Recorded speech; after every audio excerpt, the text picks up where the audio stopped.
Hello and welcome to Property Question Time. I'm Stephen Galpin and this is a show where you can have your property related questions answered by our team of property experts. And joining me today is Noah Laguda, CEO of Noahsure Real Estate Limited, specialists in property sales, development, funding and sourcing, both at home and overseas. Welcome to you, Noah. Thank you very much. Your first show with us, so we'll be gentle, don't worry. Yes. We'll try and treat you carefully. And joining Noah is John Howard, property developer, author, mentor and TV panellist, all the way from Ipswich. All the way from Ipswich, 55 minutes on the train. You keep telling me that. I know, it's not far, is it? It's not. Property prices should be a lot higher. Right, I see, okay. Well, on that happy note, we'll move on. So, John, I'm going to ask you the first question, and it's this. Many of the residents of central London apartment blocks have a common complaint, i.e. that the service charge is too high. Often the suggested remedy is for the residents to either apply for rights to manage or buy out the freehold of the building.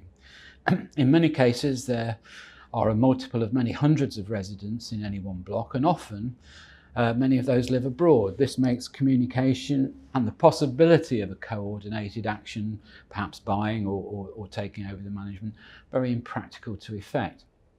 Are there any simpler, immediate and effective ways of keeping the freeholders' service charge demands under control?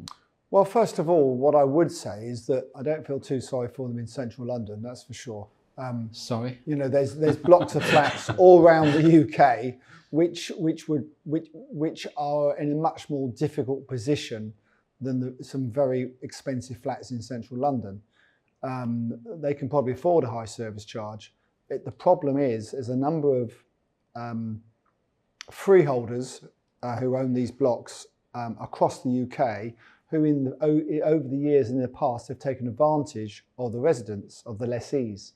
Now, the government brought out the law where you can go to the land tribunal to either get permission to manage the block themselves, appoint another management company because no one really wants to do it themselves, appreciate, or buy the freehold off the freeholder. And this has actually happened to us. I've been to the land tribunal 3 times and I've lost 3 times. So my record is terrible. No one wants to ask me to go to land tribunal to help them because my record's awful, because I've been the freeholder and I've lost out each time. And you know, we are a decent professional property company, and we've lost out at the land tribunal. When you go to the land tribunal, it's one chartered surveyor, someone like yourself who sits there adjudicating. There's no right to appeal. And the idea is that it is cheap to do. And funny enough, I was talking to someone a couple of days ago and they said they had 3 flats in a block, and the freeholder hadn't done any maintenance for 10 years. And I said, well, you need to go to the land tribunal. And they said, well, our advisors have advised us not to do that because it's so expensive. That is not the case. No. The whole point of the land tribunal is that it's inexpensive. And actually, if you start taking lawyers and barristers there, they don't like it. John, let me just pull you up on that. So are you suggesting then that you take an individual issue to the tribunal rather than the overall business of, right to buy the freehold or anything else? So you take an individual issue there, so that's possible, and get adjudication on that. I think the worry I have about all of this when I see it, I mean, it's a very common and quick answer, isn't it? Say, well, you know, buy the freehold or get the rights. It's not easy to do. It's not easy, is it? But people do it. Well, I know they do, but I mean, I know in the block I live in, there's probably 600 different flats in there. And I mean, to coordinate all those people, to get them into a frame of mind to buy something, it's impossible. And the moment you start saying, oh, and by the way, we need £1,000 off each of you to appoint the lawyers. But Stephen, you're missing the point slightly, I think, because every block now has an association, a residents association, and it's for the association to go and do those sorts of things. Yeah, it is, but those associations are quite often quite ill-informed. Well, some are, some aren't, but they can be advised by a professional management company. So, these people are sitting on probably their biggest asset. Absolutely. And they need to wise up and take the advice and the legal proceedings that this government has allowed you to do. Yeah, I sort of agree with you. I just get very nervous about service charge because I think now service charge is not just an impact on your own finances as a property owner. It has other implications. For example, I know in London there are quite a few lenders that won't now lend if the service charge exceeds 1% of the capital value, for instance. And I know where I live, it's nearly at 2% of the capital value. Well, you lot can afford it in your block, but I mean, what I would say, I know it's a problem in London. It's wonderful, isn't it? Yeah. But it's also a bigger problem elsewhere where you haven't got the capital value in blocks. You haven't got the capital value in flats. So it is a big problem. And yes, at last, these building societies and lending organisations have twigged that actually a high service charge means you can't sell the flat. Yeah. So everyone needs to get behind a residents association or create one and use that, go to the land tribunal if required to force the freeholder to do work. Sometimes I've been taken 3 times and each time it wasn't my fault. One time they wanted to buy the freehold off me and we couldn't agree a price, and that price will be set by the adjudicator. Right, okay. Noah, are you finding developers are aware of these problems and are reacting to them, or are they just dishing out the bills ad nauseum? Well, it's something that I feel is not discussed as much as it should be, because it is an issue that needs to be taken more seriously, because the rising sort of inflation and everything going on at the moment, the last thing that you want is to be paying more and more service charge. So I think if it isn't something that they are actively, doing something about, they should be. They should be, in order to obviously win more trust. From, I think Noah, you made a really good point there. I think it's so important. It starts when someone purchases a flat or the development is created. Yes. But I mean, it's that purchasing ethos, isn't it? Your mind's on your furniture, your new curtains, how it's going to look, what your friends are going to think of it, and all the rest of it. And the last thing you're thinking about is the service charge. And again, word of caution. I mean, there are some less reputable developers that really keep down the service charge in the early years, subsidising it to make it attractive. And then, of course, 2 years on, you're hit with a terrible surprise on you. Okay, thank you then, John. Noah, your first one on question time is this. Whilst the UK has always been a haven for overseas investors in property, can the panel suggest any emerging overseas locations where there are profitable opportunities for UK residents to invest other than the usual France, Spain and Italy? There you go, that's thrown the world open to you, hasn't it? It has indeed, yeah. Well, of course, there still is, a lot of overseas investment in the UK, and it's happening even more and more. I was reading an article this morning about that, and what I could suggest, having a look at the different markets out there globally, the UAE, for me, does represent a good opportunity for returns, and in particular Abu Dhabi. It's very close to Dubai, but it's not so much like Dubai, where Dubai has sort of become very touristy and everyone's going there. Very glitzy and glammy. But however, Abu Dhabi does present a safer haven for property investment. It's more quieter, it's more family orientated, and a lot more secure, I would say, than other places of the world. Are they a little more welcoming to overseas residents coming in? They are now, and you would probably say that maybe 5 years ago, but now they are. And working in particular with some of the developers out there, there is this pull of wanting, UK business, and I definitely would say that you can get some really good opportunities in Abu Dhabi, and unknown to many people, even in Africa. And we do a lot of work in Africa in regards to property development and real estate. And it's something that I feel, needs to be highlighted even more. And that's something that I definitely would encourage, UK investors to look into Africa and the UAE. And if you're investing into Africa, would you be looking at as a potential retirement spot or a sort of overseas buy-to-let operation, or how would you be looking? Yeah, you could definitely look at it as an overseas buy-to-let operation, Airbnb, all that kind of stuff. Works very, very well out there in Africa.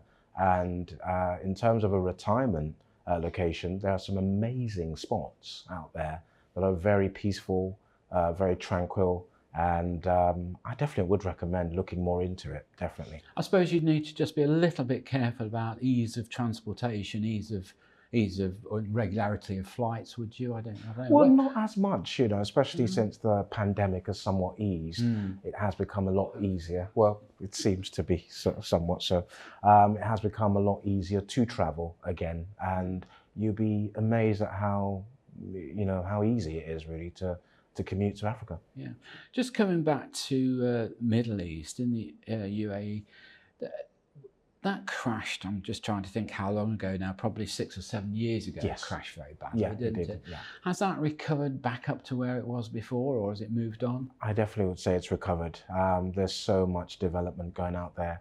And I believe the World Cup, being hosted in Qatar this year has also helped to... Massive. It's really helped, to build a lot more interest out there and opportunities as well. Do they play football in Ipswich? I think they'll probably get a promotion this year. But really? There we go. Yeah. What I would say, I've got as far as Scotland, so I've now got. So I'm in Scotland and Wales, so I'm getting there. You're getting it's two different countries. Bit by bit. But if you want to persuade me to go to Africa, I'd love to hear some of the yields and stuff like that you might get. Yeah. Brilliant. Yeah, brilliant. Very interesting. Yeah, definitely. Sounds like you're single-handedly binding the UK together, doesn't it? But, I wish. I wish. There we are. Are you both fairly optimistic about the next 12 months in terms of market? I'll let you go first. Thanks, Noah. I think it's going to be tough. It's going to be tough. And actually, maybe it's an opportunity to look abroad, at some of these other countries, because I think in the UK, it's stable, isn't it? I suppose you can say. Shortage of housing still. That will, I think, help things. But if you were looking to purchase, if you were a first-time buyer and you're looking to buy a property last year, but you didn't, and you decide to buy one this year, your interest rate you probably could have got would be 1.5 a year ago. It's probably 3.5 now. Yeah. So your affordability is hugely reduced. Yeah. That's what's going to affect the property market. Yeah. But John, I'm going back years. I mean, it's still cheap money, isn't it? It's cheap money to you and me because we're used to 10% wow. on a house you can't believe that, now, can you? Yeah. It was 10% the average was 10% on your mortgage, normal house mortgage, in the old days. I have to tell you, I some years ago I was consulting for quite a large developer, and we sat in the office listening to the interest rates going up 0.5% every few minutes. To 15%. To 15%. Yeah. Base rate 15%. Yes. Yeah. Wow. It wasn't a good day. No, okay, not. well, there we are. That's all we've got time for in this half of the show. So join me again after the break when we'll be asking Noah and John more of your questions.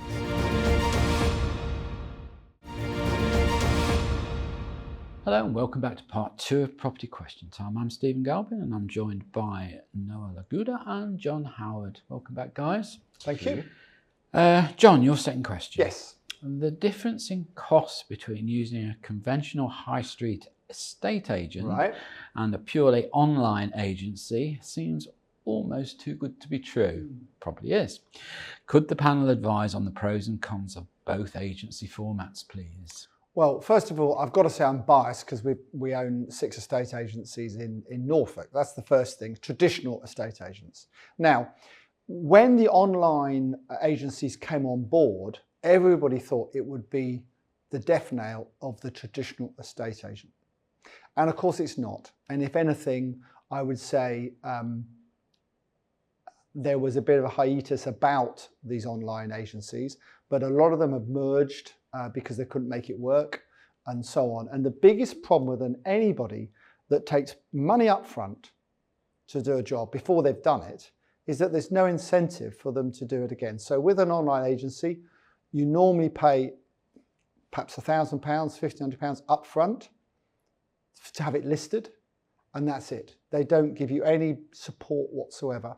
And I was talking to one of the largest online agencies, one of the directors there, and he said to me, "We don't have a after-sales service. We don't have a sale progression service really, or if there is, you pay more for it because we know the traditional estate agent will do it for us. Because if you're in a chain, the traditional estate agent does have a sale progression department normally, and they will look after their sales, but also if someone else hasn't got any help, they'll have to help that sale to get theirs through, so their own through. So that's really what's happened. And my advice is you get what you pay for, and getting a buyer for a property, I know what you think, Noah, but getting the buyer is probably 30% of the job. Yes. Getting that through from an agreement right through the solicitor to completion is the other 70%. Correct. And 30% of sales fall through. And that's partly because there's no sales progression, or the sales progression is very poor. Yeah. John, do you think also there's a thing here? A lot of people don't want to show the property themselves. They don't want to get involved in the negotiations. They want the hand-holding provided by a conventional agent, because it's such a huge part of one's personal assets. Absolutely. Isn't it? And I would say it's not hand-holding, it's advice they're getting. It's proper professional advice they're getting. And at the end of the day, you're right, it's probably their biggest asset. Of course, in a hot market, they think all you have to do is put it online, it sells. And to an extent, you could argue it's easier in a hot market. But of course, things can go wrong during the process. But I'm reading in the papers, a lot of the online agents are losing instructions. Yeah. And a lot of them are withdrawing from this business. I mean, you mentioned the fees paying up front. Yeah. And of course, the counter to that was, oh, well, we give you your money back if we don't sell it. Well, not many were doing that to start with. And they're changing that sort of ethos, well, the ones that offered it.